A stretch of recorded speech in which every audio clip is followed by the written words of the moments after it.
ঈদে বাড়ি ফেরার প্রস্তুতি শুরু হয়ে গেছে এরই মধ্যে। সবখানে টিকিট সংকট, তাই খরচ বেশি হলেও অনেকে বেছে নিচ্ছেন আকাশপথ। ফলে চাহিদা বেড়েছে উড়োজাহাজের টিকিটের। এয়ারলাইন্স সংস্থাগুলো জানিয়েছে ১৪ জুলাই থেকে ঈদের আগের দিনের জন্য বিক্রি হয়েছে প্রায় ৮০ ভাগ টিকিট। এখন পর্যন্ত আমরা 60 to 65 এর মতো বিক্রি হয়েছে আপনার 14 থেকে 17 তারিখ পর্যন্ত। রেগুলার ফ্লাইটের বাইরে আমরা কেবলমাত্র যশোরেই 4টি ফ্লাইট, ঈদ উপলক্ষে 4টি এক্সট্রা ফ্লাইট আসলে আমাদের দেওয়া হয়েছে। মোটামুটি ডোমেস্টিক টিকিট এক্সট্রা ফ্লাইট ছাড়া শিডিউল ফ্লাইটগুলোতে টিকিট শেষ। 15 তারিখ, 16, 17 এই 3 দিনই আমরা স্পেশালি যশোর এবং সৈয়দপুর সেক্টরে আমরা 3 দিনে এক্সট্রা ফ্লাইট রেখেছি। বাংলাদেশ বিমান সহ 5টি বিমান সংস্থা অভ্যন্তরীণ রুটে ফ্লাইট পরিচালনা করছে, তাই অন্যান্য বছরের মতো এবছর টিকিটের সমস্যা হবে না বলছে সংস্থাগুলো।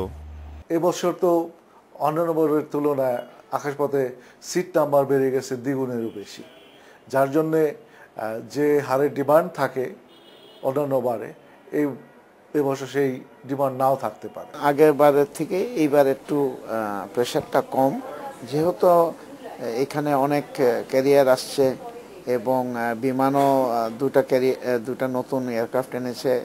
যশোর চট্টগ্রাম রুটে যাত্রীর চাপ বেশি বলে জানিয়েছেন বিমান সংস্থার কর্মকর্তারা। Niladri Maharatna, independent news, Dhaka.